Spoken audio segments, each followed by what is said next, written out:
विधानसभा अध्यक्ष रहे हैं छत्तीसगढ़ विधानसभा के, वर्तमान में भिलाई से चुनाव लड़ रहे हैं। जी प्रेम प्रकाश जी, क्या कुछ माहौल, पिछली बार आपकी पार्टी छत्तीसगढ़ में हारी नहीं, बहुत बुरी तरीके से हारी, इस बार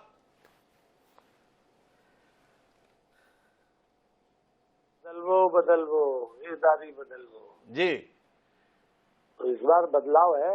किस लिए? पूरी तरह से किस लिए बदलाव है?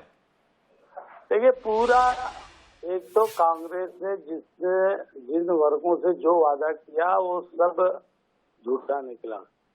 महिलाओं से, युवाओं से, किसानों से, सब तरह से फेल हुए।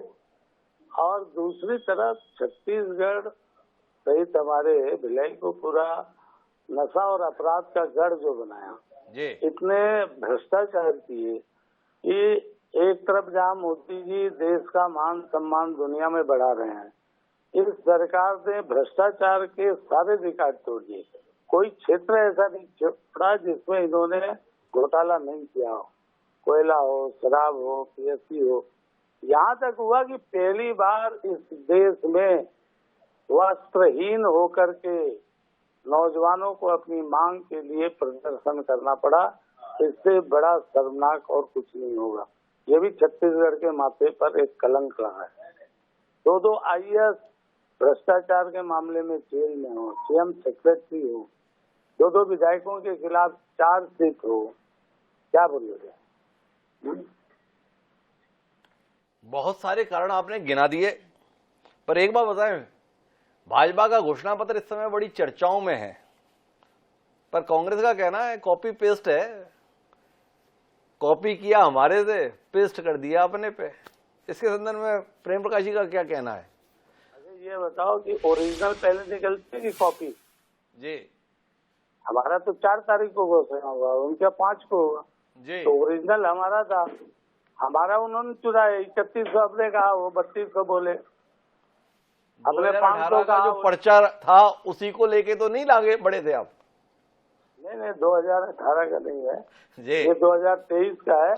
और मातृ वंदना योजना जो है वह पूरी तरह से महिलाओं के जो सम्मान बढ़ाने के लिए वो सम्मान निधि दी जा रही है, उसका भी व्यापक असर पड़ रहा है। जी, तो व्यापक असर 12,000 का या 15,000 का, इसके संदर्भ में प्रेम प्रकाश जी की कोई दृष्टि? 15,000 तो इसलिए लोग नहीं मान रहे हैं कि पिछली बार भी कांग्रेस ने गंगा जल उठा करके 500 रुपया देने की बात कही थी जन घोषणा पत्र में जी, और पिछले 5 सालों में 1 रुपया नहीं दिया। जी, वृद्धा पेंशन बढ़ाने की बात कही थी, वो नहीं बढ़ा। तो लोगों ने उनकी गारंटी कैंसिल कर दी है और मोदी जी की गारंटी जो है उसी पर लोगों ने भरोसा किया है। ये 12,000 ही चल रहा है। ये तो बाद में जब कुछ नहीं मिला, एक तो इनका चुनाव घोषणा पत्र में नहीं, बाद में इन्होंने ट्वीट कर दिया और उसको अब चुनाव हारते देखे तो लगातार बोल रहे हैं। इसलिए वो तो पब्लिक ने ही खारिज कर दिया। इसलिए पब्लिक ने ही खारिज कर दिया। भिलाई दुर्ग बहुत बड़ा गढ़ बन गया भाई कांग्रेस का। कितने बड़े बड़े नेता देखो यहां से चुनाव लड़ रहे हैं। मुख्यमंत्री जी स्वयं यहां रहते हैं, पाटन से लड़ रहे हैं। गृह मंत्री यहां पर रहते हैं, ताम्रध्वज साहू जी, वो चुनाव लड़ रहे हैं। बगल के इलाके में रविंद्र चौबे भी बने हुए हैं। ऐसे बड़े बड़े लोगों की मौजूदगी के बीच में भाजपा के लिए कोई स्कोप बचा है क्या? यही इस दुर्ग जिले के बदलाव का सबसे, क्योंकि ये सरकार के जितने बड़े बड़े लोग यहाँ रहे, सरकार की सारी गंदगियां जो इन्होंने यहाँ डिस्पोजल फेंका है, सारी गंदगियां जो की है वो जनता ने सीधे यहाँ देखा है। इधर उधर वाले तो थोड़ा वहाँ कम भी पहुंचा हो। दुर्ग जिले के लोग पिछले 5 साल में जितने त्रस्त रहे हैं इनके भ्रष्टाचार से, इनके आतंक से, वो सीधा बदला इस बार एक उंगली की ताकत से लेने वाले हैं। अच्छा, एक बार बताइए, आपके खिलाफ देवेंद्र यादव चुनाव लड़ रहे हैं, युवा नेता है, पिछली बार भी चुनाव जीता है, मेयर भी रहा है। देवेंद्र यादव की मौजूदगी ने प्रेम प्रकाश पांडे जी को कितना परेशान किया हुआ है? परेशान क्या है, चुनाव है जी, हम लोग तो चुनाव 8वीं बार लड़ रहे हैं जी, कॉलेज से, यूनिवर्सिटी से लड़ रहे हैं, अभी तक लड़ रहे हैं। तो जैसे चुनाव लड़ा जाता है, परेशान क्या आएगा है। वो भी अपना लड़ रहा है, हम लोग भी लड़ रहे हैं। आप हमेशा लड़ते क्यों रहते हैं प्रेम प्रकाश जी? लड़ने के अलावा कुछ और भी क्यों नहीं करते हैं? भाई चुनाव है तो लड़ना है, अपना काम ही है। जी तो जब काम आएगा उसको लड़ेंगे, जी जो सामना होगा वो किया जाएगा। जी ठीक है, हम लोग जिस विचार को लेकर के चलते हैं, हम लोग विचारों के लिए लड़ते हैं। हमारे अपने कार्य है, हमारी अपनी नीतियां है, उसके लिए लड़ते हैं। हम लोग कभी व्यक्तिगत नहीं किसी से लड़े। लेकिन दुर्भाग्य है कि कांग्रेस के लोग, ना उनकी नीति है ना नियत है, और नेता तो सब माशाअल्लाह है। ये तो खुद जो है दूसरे की गारंटी पे भी बाहर घूम रहे हैं, तब क्या बोला जाएगा। पर ऐसे लोग भी बताओ, छत्तीसगढ़ में 70 सीटें जीत जाते हैं। इसके संदर्भ में कुछ कहिए। जिनको आप किसी लायक नहीं मानते हैं प्रेम प्रकाश पांडे जी, छत्तीसगढ़ के लोग उनको 71 सीटें दे देते हैं, ये कैसे होता है?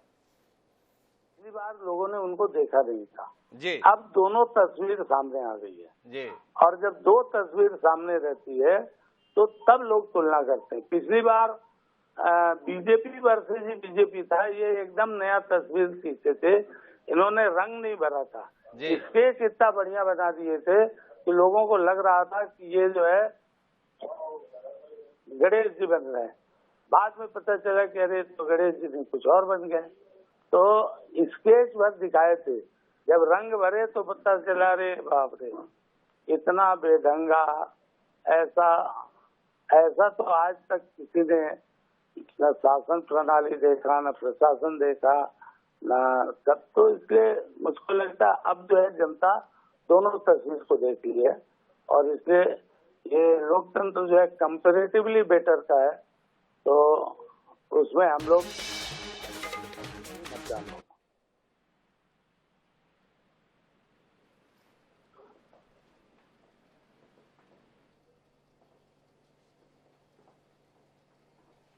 जी प्रेम प्रकाश जी, मेरे साथ में मेरी सहयोगी श्वेता जी भी हैं, वो आपसे एक सवाल करेंगे। लेकिन उससे पहले एक सवाल आपसे और करना चाहता हूं मैं इस पूरी घटनाक्रम के संदर्भ में। जो भारतीय जनता पार्टी है वो भारतीय राष्ट्रीय कांग्रेस है, तो भारतीय राष्ट्रीय कांग्रेस के संदर्भ में ये माना जाता है कि कांग्रेसी कांग्रेसियों को ठीक से निपटा देते हैं। पर जो आपका भिलाई दुर्ग इलाका है ना, कांग्रेस की परिभाषा यहाँ भाजपा पे ज्यादा मुफीद रही है अतीत में। भाजपाइयों को तसल्ली से निपटा लेते हैं। इस बार क्या मामला है? भाजपाइयों को निपटा रहे हैं या भाजपाइयों को तार रहे हैं? नहीं, ऐसा नहीं है। क्या नहीं है? अभी भी निपटा रहे हैं? इस बार सब जो है हाँ एक साथ लगे जी, सारे लोग लगे जी। तो ये कमाल कैसे हो गया इस बार? सारे भाजपा एक साथ कैसे लगे? 5 साल सबने देख लिया जी, ये जो कांग्रेस है वो क्या कर रही है जी, तो उसका असर तो पड़ेगा। बिल्कुल असर तो पड़ेगा ही। लेकिन पाटिल जी आपसे भी सवाल, क्योंकि हर दिग्गज यही चाहता है कि चुनावी रण में वही विजय हो। लेकिन दुर्ग संभाग की हम चूंकि बात कर रहे थे, चर्चा कर रहे थे, दुर्ग संभाग को समझना चाहे तो यहाँ से मुख्यमंत्री आते हैं, 5 मंत्री भी यहाँ से आते हैं। बिरनपुर जो हादसा हुआ था, जो मामला हुआ था, बड़ा चर्चा का विषय बना था, देश भर में उसकी चर्चा हुई थी। ईश्वर साहू को टिकट यहाँ से दी गई है। किस तरह का फैक्टर यहाँ पर हावी होगा, क्या लग रहा है आपको? देखिए वहाँ पे अभी जो है अक्सर ऐसा होता है कि राजा को या तो रंक मारता है या महाराजा मारता है। तो वहाँ राजा और रंक की लड़ाई है। एक पीड़ित है और एक पीड़ित करने वाला है, दो के बीच में युद्ध है। तो मुझको लगता है कि पीड़ित के पक्ष में जन भावना होगी, क्योंकि शासन जो था वह उसके साथ न्याय नहीं किया। तो लोकतंत्र में वो जनता से न्याय मांगने निकले हैं और मुझको लगता है कि जनता न्याय देगी। और जो शासक है जिसने वहाँ पर ये पीड़ा दी, जिसके कारण पीड़ित मैदान में आया है, उसके खिलाफ जनमत रहेगा। तो आपने बताया कि राजा को या तो रंक मारता है या महाराजा मारता है। पाटन में क्या होने जा रहा है? पाटन में तो आप देखिएगा विजय की विजय होगी। तो विजय क्या है, रंग है या महाराजा है भाई? ये जो है ना, अब वहाँ पे तो दोनों चचा भतीजा है, लेकिन क्या है कि ऐसा चल गया कि ऐसा कोई सगा नहीं जिसको कका ने ठगा नहीं। जी। तो कका जो है ठग साबित हो गए हैं, जी तो भतीजा की बारी है। जी। हैं? तो कुल मिला के भतीजे के साथ बड़ी उम्मीद बांध ली है प्रेम प्रकाश जी ने, ये कमाल कैसे हो गया? नहीं, कमाल नहीं, जो वहाँ का मतदाता आके बताता है। जो हम लोग, मैंने कहा ना कि देखिएगा, दुर्ग संभाग पूरे इसमें पॉलिटिकली बहुत अवेयर जिला है, और दुर्ग संभाग में ऐसी उथल पुथल होगी कि जो शायद अभी अपन बोलेंगे तो लोगों को भरोसा नहीं होगा, लेकिन बड़ी संख्या में उथल पुथल होगी। तो बड़ी संख्या में उथल पुथल की उम्मीद के साथ में प्रेम प्रकाश पांडे जी हैं। तो प्रेम प्रकाश जी, आपका बहुत बहुत धन्यवाद ऐसी व्यवस्था के बीच हमारे साथ जुड़ने के लिए।